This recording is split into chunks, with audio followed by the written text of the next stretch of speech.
Eyes of travellers, इसके part 2 में आप सबको स्वागत है। इससे पहले पार्ट 1 में हमने ये बात की थी कि इंडिया में 3 ट्रेवलर 10th से लेकर 17th सेंचुरी के बीच में जो आए, उन्होंने भारत के बारे में काफ़ी कुछ लिखा और वही हमारी इस बुक में उनके बारे में डिस्कशन है। तो हमने अल-बिरूनी, इब्न बतूता और फ्रांसवा बर्नियर, इन तीनों की बात फर्स्ट पार्ट में की थी। अब उन्होंने इंडिया के बारे में जो कुछ लिखा उसके बारे में डिस्कशन करते हैं।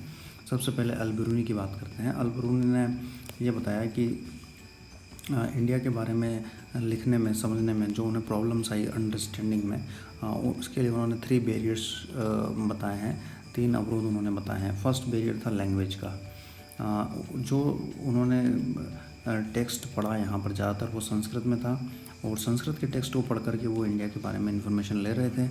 तो और उनकी अपनी खुद की जो लैंग्वेज थी वो अरेबिक या पर्शियन थी। तो उन्होंने बताया कि Sanskrit was very different from Arabic and Persian. Words के मीनिंग काफ़ी चेंज हो जाते हैं, ट्रांसलेशन करना बड़ा मुश्किल हो जाता है। तो सबसे पहला बैरियर तो लैंग्वेज था। Then second was difference in religious beliefs and practices. India के जो रिलीजियस बिलीफ और प्रैक्टिसेस थे वो एकदम अलग थे और उसकी वजह से भी अंडरस्टैंडिंग में काफ़ी प्रॉब्लम होती थी। Third was self absorption and insularity of local population. लोगों का जो एक अभिमान की भावना थी वो भी एक प्रॉब्लम थी, एक बैरियर का काम करती थी। इसके बाद उन्होंने यहाँ की सोसाइटी को में जो क्लासिफिकेशन था उसके ऊपर बताना शुरू किया और उन्होंने देखा कि जहाँ जिस तरह से कास्ट सिस्टम है तो उन्होंने इसको कंपेयर किया पर्शिया से। उन्होंने बताया कि पर्शिया में भी इस तरह से सोशल कैटेगरीज होती थी और 4 कैटेगरीज वहाँ भी होती थी एंशिएंट पर्शिया के अंदर। तो उन्होंने इंडियन सोसाइटी में जो कास्ट सिस्टम चलता था, जो वर्ण सिस्टम चलता था, उसको भी उन्होंने समझने की कोशिश की। उन्होंने कास्ट सिस्टम को तो ठीक है कि क्लासिफिकेशन के तौर पर देखा कि जैसा दूसरे सोसाइटीज़ में होता उस तरह से था, लेकिन उन्होंने इस बात को एक्सेप्ट नहीं किया कि जो कास्ट की वजह से किसी के अंदर पोल्यूशन या अपवित्रता की बात आ जाती है। जो निम्न जातियों के लिए जो कॉन्सेप्ट था उसको उन्होंने खारिज किया। According to him sun cleans the air. उनके अनुसार सूरज जो है हवा को साफ़ करता है और समुद्र में जो नमक है वो पानी को गंदा होने से बचाता है। तो इसके पीछे उन्होंने ये कॉन्सेप्ट दिया है कि नेचर में जो कोई भी चीज़ है वो ख़राब नहीं हो सकती, प्रदूषित नहीं हो सकती, नेचर उसे अपने आप ठीक कर सकती है। तो पॉल्यूशन की जो ये अवधारणा थी कास्ट सिस्टम में इंडिया में, उसको उन्होंने एक तरह से रिफ्यूज़ किया, खारिज किया।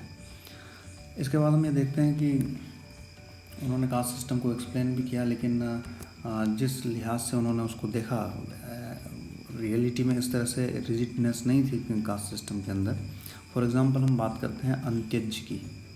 अंत्यज जिसको कि ब्राह्मणिकल टेक्स्ट के अंदर माना जाता था कि बोर्न आउटसाइड द सिस्टम। अंत्यज का जीवन भी कोई इतना बुरा नहीं था जितना एक्सप्लेन किया गया है, क्योंकि जो पीजेंट्स थे, ज़मींदार थे, उनको वो अपने खेतों में उनको काम करने के लिए रखते थे। इस तरह से जो इकोनॉमिक सिस्टम था उनमें कहीं ना कहीं वो रोल अपना प्ले कर रहे थे। अब बात करते हैं इब्न बतूता की कि इब्न बतूता ने किस तरह से इंडिया के बारे में देखा, जाना और उसके बारे में लिखा। जब भी ट्रेवलर कहीं किसी प्लेस पर जाते हैं तो वो उन चीज़ों को देखते हैं जो उनके यहाँ पर नहीं है। वो उनको अपने यहाँ की चीज़ों से कंपेयर भी करते हैं। काफ़ी टाइम ऐसा भी होता है कि वो ऐसी चीज़ों को वहाँ पर देखते हैं जो उनके यहाँ बिल्कुल नहीं होती। यही बात इब्न बतूता के साथ भी हुई।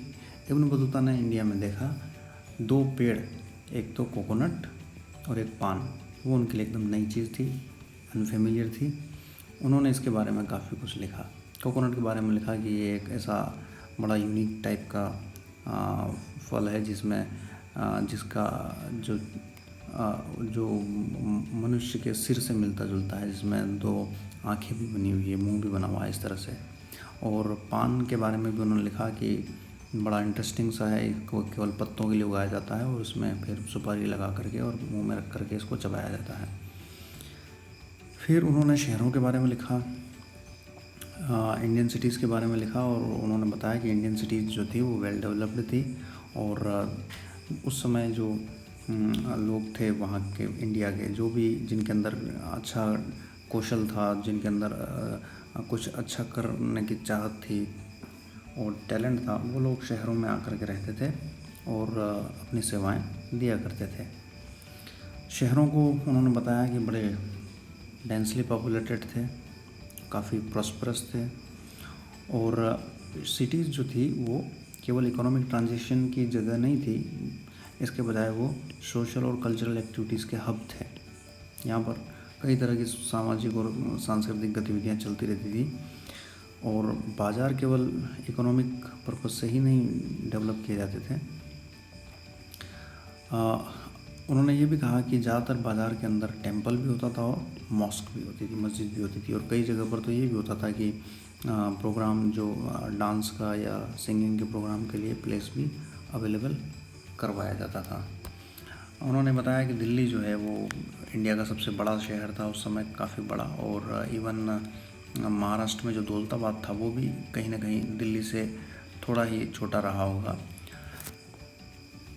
उन्होंने ये बताया कि इंडिया में जो इतनी रिचनेस है सिटीज़ के अंदर, टाउन्स के अंदर, उसके पीछे वजह ये थी कि इंडिया की जो एग्रीकल्चर थी वो बहुत प्रोडक्टिव थी। यहाँ जो फार्मर्स थे वो साल में 2 बार फसलें लेते थे और काफ़ी वैरायटी की क्रॉप्स यहाँ पर उगाई जाती थी और उसकी वजह से जो भी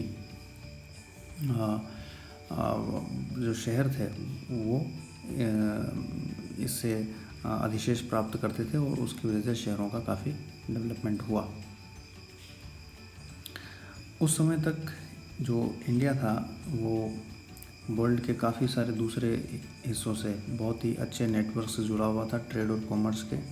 बाहर से काफ़ी चीज़ें, रॉ मटेरियल और तैयार दोनों ही चीज़ें बाहर मंगवाई जाती थी, मसाले, कपड़े, और उसके बदले में काफ़ी सारा सोना चांदी इंडिया में आया करता था। भारत की जो चीज़ों की डिमांड थी बहुत ज़्यादा, उसमें खास करके cotton cloth, muslin, silk, brocade, satin, ये इनकी बड़ी डिमांड थी।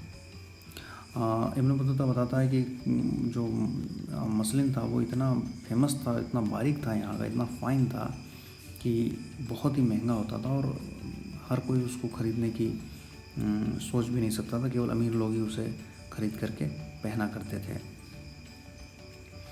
इसके अलावा वो बताते हैं कि यहाँ का जो पोस्टल सिस्टम था, कम्युनिकेशन था, वो भी बहुत ही एफिशिएंट था, वो बहुत इन्फ्लुएंस हुए और उन्होंने इसका अलग से अपनी बुक में रिहला में इसके लिए बताया। उन्होंने कहा कि यहाँ पर 2 तरह का पोस्टल सिस्टम चलता था, एक तो हॉर्स के ज़रिए और दूसरा पैदल। जो हॉर्स के ज़रिए चलता था उसको उलूक कहते हैं, जो पैदल चलता था उसको फुट पोस्ट कहते हैं। उन्होंने बताया कि सिंध से लेकर के दिल्ली तक अगर आप जर्नी करते हैं तो आपको 50 डेज़ लगते थे ऑर्डिनरी, लेकिन अगर आप कोई डाक भेजते हैं तो उसमें केवल 5 दिन लगते हैं। इतनी स्पीडली यहाँ का पोस्टल सिस्टम था। इसके साथ साथ जो सड़कें थी उसमें भी काफ़ी सारी फैसिलिटीज़ थी। जो ट्रेडर्स आते थे उनके रुकने के लिए सराय वगैरह बनी होती थी, तो काफ़ी अच्छा कम्युनिकेशन और पोस्टल सिस्टम इंडिया में इब्न बतूता ने बताया है। चलिए अब इसके क्वेश्चंस देख लेते हैं। Mention the different barriers to understanding discussed by Al-Biruni. What was the notion of pollution? Why did Al-Biruni reject it? Mention the features of Indian cities described by Ibn Battuta. Mention the reasons of prosperity of Indian cities according to Ibn Battuta.